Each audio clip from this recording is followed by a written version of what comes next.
odd dead zone that we see, especially right now, is kind of between that, let's call it 1.5 million in net to 3 or 4 million in net, maybe even 5 million in net, where unless you're a good bolt-on candidate for a private equity firm that has a relevant platform in your category, there's probably not too many strategics bidding on you. There's probably not, you're kind of out of the size range for an SBA buyer. You're just too big for them. They can't afford to buy you. So it's almost like, it's like you go from there being quite a few bidders down to very few, and then you go right back up to a lot of really qualified bidders. We have a very important person who is joining us right now, and I'm bringing out something special on his behalf, specifically for him.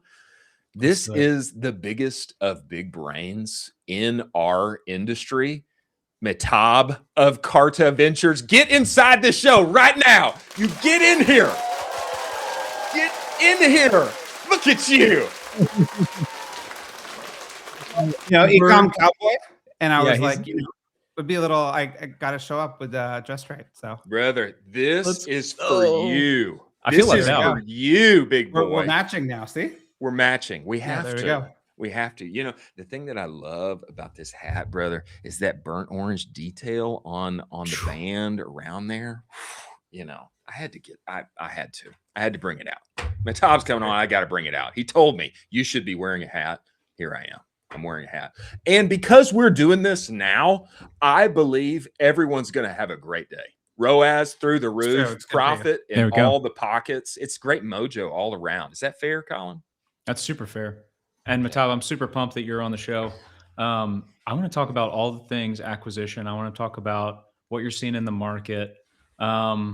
I mean, where do we even start? I would love for you to kind of paint the picture for D2C brands now and how they're looking at maybe going down acquisitions, potentially multiples that people are looking at, and different types of valuations. How are you seeing the market right now? And where's it come from? Give us some context on that side too, Mehtab. Yeah, let's start backwards. So if we start around, let's say 2015, 2011 even, you kind of have the OG crop of D2C brands, a lot of VC funding's thrown at it. It does okay, or it looks like it's doing okay. Everyone assumed you could just kind of grow infinitely and your CAC would stay relatively static. Obviously, it didn't happen. And unfortunately, it didn't look like D2C or consumer in general is really a venture scale business, if that makes sense. So a lot of that funding kind of went away until COVID happened, and then everyone got excited about it, threw more money at it. This is on the growth equity side more than anything. Multiples got really hot for acquisitions. Obviously, you had guys like 3ACO just going around paying absurd multiples for fairly bad businesses, which is obviously kind of why they're in the situation they're in now. And come to today, now things feel a little bit more reasonable. They're almost a little bit cold, depending on the category you're in. So if you're in something like food and bev right now, and you're in the right category. So if you're selling something that has to do with protein, if you're selling something that has to do with fiber, that's going to be really hot this year. It's easy to raise money. It's easy to transact at high multiples. Or if you have something strategic to offer someone upstream, right? Like I think Sour Strips is a good example where it's a candy product, obviously, and it gave the acquirer exposure to something that's not chocolate, and it insulated them from chocolate prices. Because those are just so wild. I'm not sure if you guys ever looked at them, but they've just gone way up. So it's pretty brutal, right? I mean, it's kind of like gold that you're seeing right now. A lot of jewelry brands, they're peeling away from trying to sell gold just because it's so expensive for the end consumer. And the consumer hasn't quite adjusted to gold prices. And you can't do much about it, right? Like if you're selling solid gold jewelry, you're kind of stuck with it. So if you can offer something strategic, you're doing well. But other than that, it's relatively cool. Obviously, there's a few other hot spaces like functional beverage in general, pretty hot. But outside of that, it's relatively cool. Wow. Mehtab, I would appreciate if you would just give everybody perspective on how you know this. And the reason that I say this is I've been in our space since 2014. So about a decade. And when you talk, I realize that I know very little to nothing about your perspective that you have on businesses getting acquired, them getting money, credit, investment, all of those things. It's a playground that I have not played in for most of the past 10 years. And so give us perspective on what you do on a daily basis, how you know all this, and then how you can help other people who are looking like, man, I do want to get bought. I do want to get acquired. I do need cash, for what we're doing. Can you give us a little broader perspective? For sure. I think a lot of it just comes from speaking with investment bankers, participating in auctions, et cetera, or just being there's really not too many companies that like obviously one of our subspecialties is turnarounds. There's not too many private equity firms focused on lower middle market turnaround. So let's say brands with sub 150 million in revenue, there really aren't that many options out there. I think it's really just us and maybe one or two others. But I most of the time we have such different criteria for what we want that there's not much bidding overlap, if that makes sense. So a lot of it just comes from interacting with investment bankers, participating in auctions, et cetera, where you get good perspective. And then we just talk to a lot of brands too, right? We'll probably talk to uh, anywhere from like 30 to 80 brands a month, depending on how active we are. So it just gives you a lot of perspective. When you're going through those conversations, you get an idea for how much other people are willing to bid for the same company. We do minority equity as well, which is where that comes into play. So they might say, oh, I have a term sheet from X or Y, or oh, I can get credit from X person at a certain rate. So this needs to be competitive with it. And we can kind of see how that changes the market dynamics. Wow. That's incredible. fascinating. Yeah, that's absolutely exceptional. Are you, when you're kind of evaluating a business, is there anything that, you're kind of thinking about where you're trying to test it against a framework? Or do you have any kind of hard and fast rules where you're like, hey, if we're looking at this business, it has to have these 5 attributes for sure, or we won't even touch it? Yeah, I think the biggest thing for us is there needs to be some sort of low-hanging fruit or a very clear reason for us to get involved. So, for example, we invested in a jewelry brand last year, and we moved the manufacturing facility somewhere else, cut COGS tremendously, and that was all vertical. So it was like completely vertical in one country, moved it to a different country, simplified operations, obviously lowered COGS a lot, and created a lot of extra margin. If that makes sense. So for us, we want a really, really strong catalyst, and that can either be something on the operations side, like I mentioned. It could be something on the marketing side. We don't like to underwrite to revenue increases as much because it's so unstable, right? I mean, you're both you've been in the game for a while, so you know what that's like. Yeah. So we don't like to underwrite to that, but if there is low-hanging fruit, great.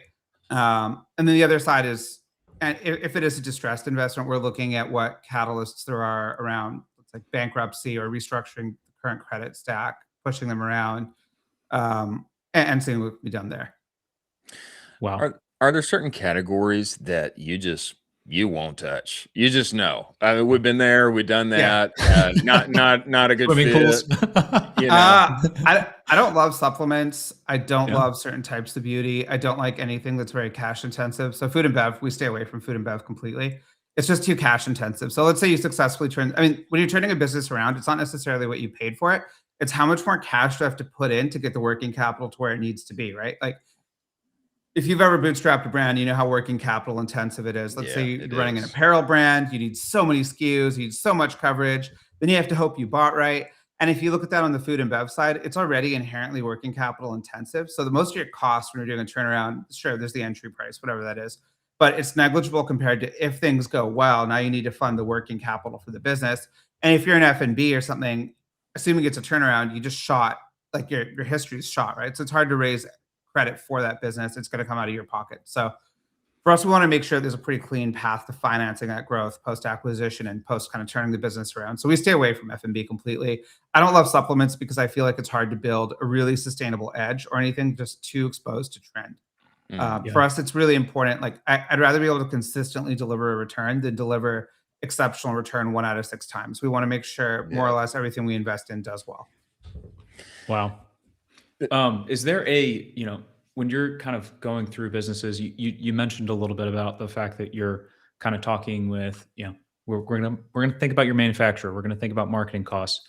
If there's one thing that you could kind of shout on the mountaintop to all these brands listening, is there something they should look at first? It should be like, hey, I have no clue why brands do not look at this every quarter and basically stress test this. Is there anything that brands should be looking at that you'd be like, you need to look at this every quarter?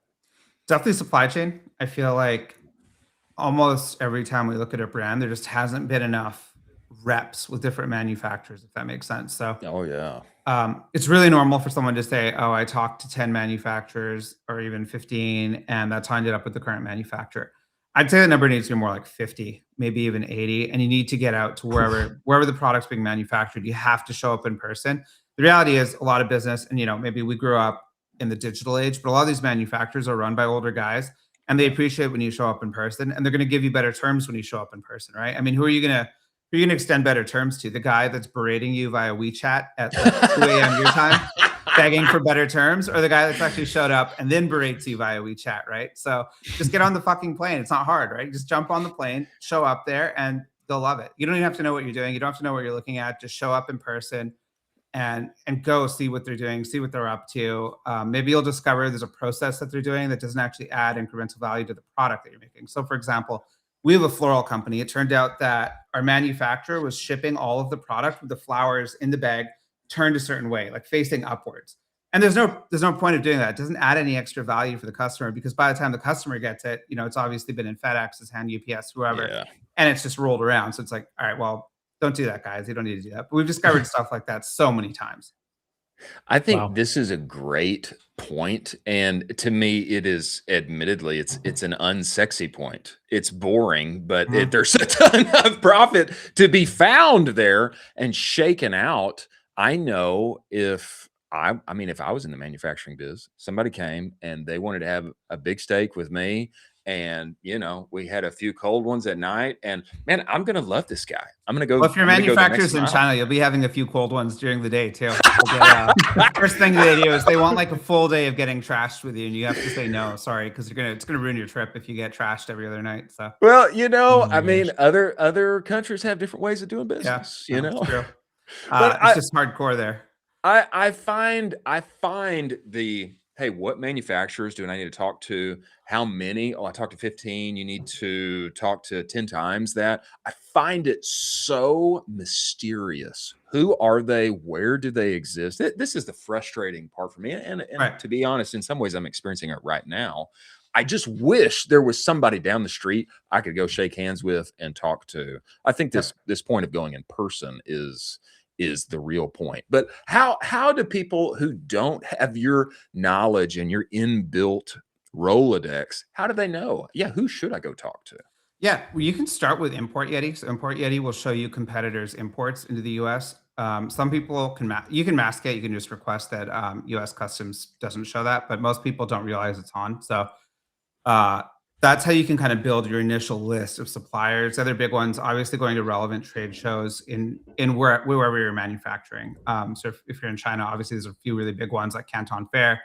So showing up in person is great to find those manufacturers that aren't necessarily listed anywhere digitally, because like you said, they're very buried. You can't find them anywhere sometimes. Import Yeti, like I mentioned, is probably the go-to easiest way to see that. It'll literally just break out a list of who your competitors are importing from. IRL, man. IRL Yeah. is the way. Definitely heard about Import Yeti before, though. It's absolutely phenomenal that data is available. It's kind of insane that it's available because you can just backlog everything. You could also do it if you want to grab something personal as well. You can see, oh, this is what Lululemon uses for their leggings. No, Why I don't do that all the just do time. that? Yeah, exactly. Yeah, you get it.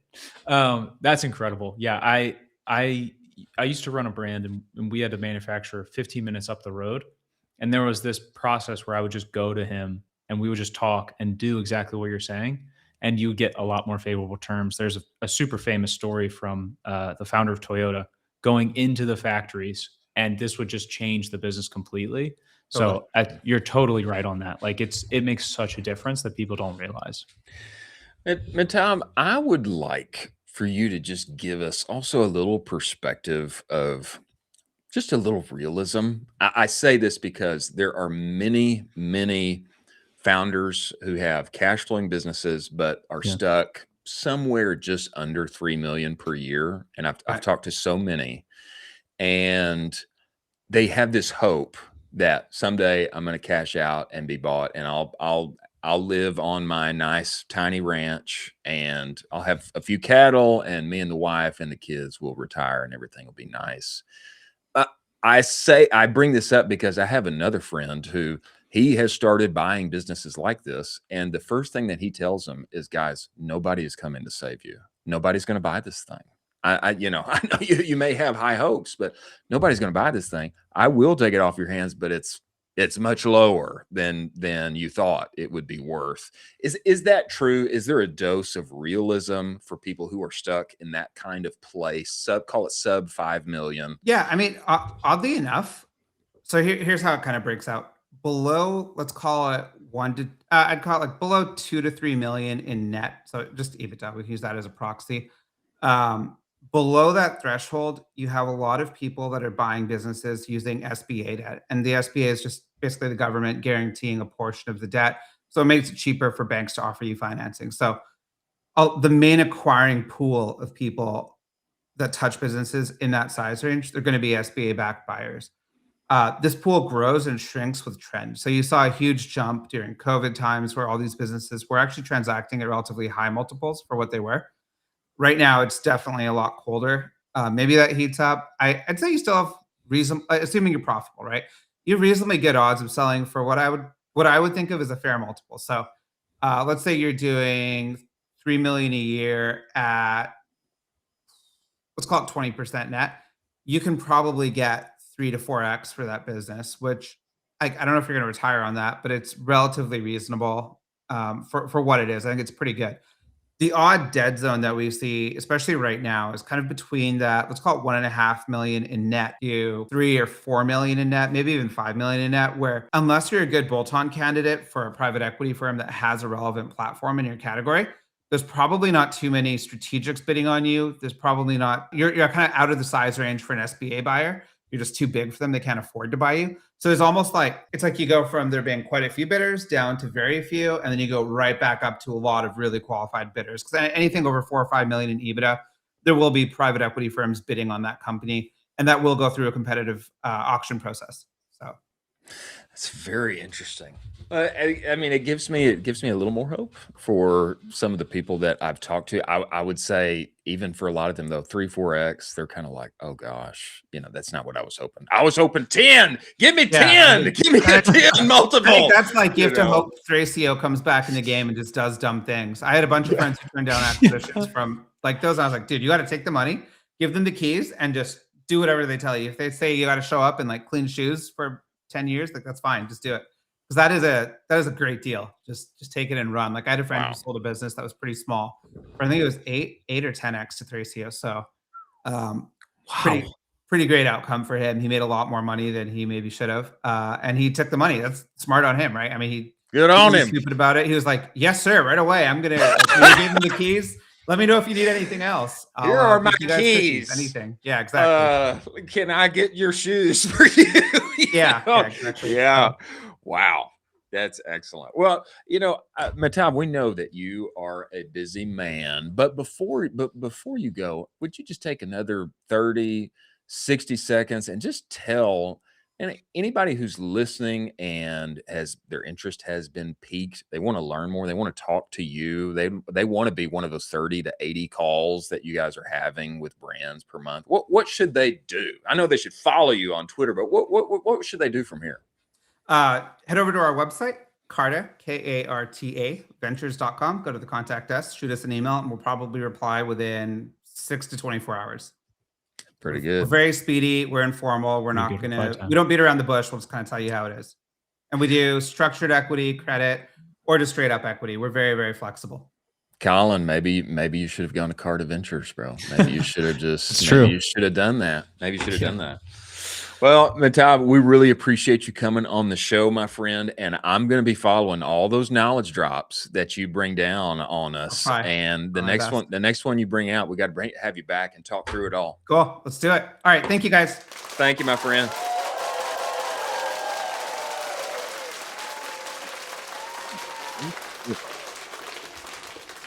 It's wild. Man, he has got such unique perspective on what is a very important but often not spoken of aspect of what we do. I mean, the guy's he's got perspective on so many brands and deals, and there's so many ways that he can work it that they would be interested on this kind of player and this kind of vertical. And I really hope that everybody goes back and listens to that and talks to him. Yeah. There's a really good point that was brought up where I think a lot of e-com businesses, they scale and there's the assumption that someone's going to buy it. And I had a really super real conversation with one of my very, very good friends in the space before I was going to sell my company. And he was like, "You don't even know if this is feasible to sell. You Oh, haven't wow. even thought about that yet. You don't even know any numbers about the feasibility of selling or what people are looking for." And I was like, "Oh my gosh, that was such a reality check where Wow. you have to understand this market and like start with the end in mind. If you know what the market is currently willing to, gobble up, willing to invest, willing to acquire, then you can kind of work your way backwards and go to that. But if you have no idea and you're just assuming, daisies, and it's like, oh, once I hit this metric, we're going to sell for a 12x multiple. And it's like, nah, we're not doing that anymore. We can't do 8x multiples anymore. It's going to be probably 3 or 4. So I'm glad that he brought that up about 3-4x multiple. yeah. It's a helpful reality check. And if we're all just hoping that the business that we have poured our lives into, that we have probably scaled to further than we thought we would get, and we're hoping, well, I'll get a 10x because I love this thing so much. There's great momentum, and it's not always the case. It's not always the case unless Thracio comes back and starts throwing around all of their money, which I think we would take. I think we would take if they would. I will say too, people should also realize once you sell, you're going to own a big chunk of change back to the IRS in the form of taxes. So you don't get to keep all that money. Oh, That nice little check they're giving you, get ready to sign away half of it, because guess what? You don't get to keep it. The government wants that money. that's why you got to go buy that house in Puerto Rico first. You gotta go to Puerto There Rico we go. first. Live there for 6 months and a Yeah. day Yeah. per year. You got to be there 6 months and a Yeah. day per What do you year. mean? I'm at the beach. I'm working. Yeah, exactly. And then, so give yourself a little break. There's Yeah. a plan 12, 18 months ahead. Yeah. Move to Puerto Rico, and What you got to think about. got to make it happen. Then you can keep a few more dollars, probably pay off that house. Huh? It's true. Think about that. Oh, for sure. Think about that. Pay off that house. Just go ahead and get your mortgage, and then sell that thing. Use your tax money to buy the house. Not financial advice, folks. Please do not take Not this financial advice. Not financial advice. Not financial advice. If you want to talk marketing, I can talk marketing all day, every day. But don't take. Yeah, not financial advice.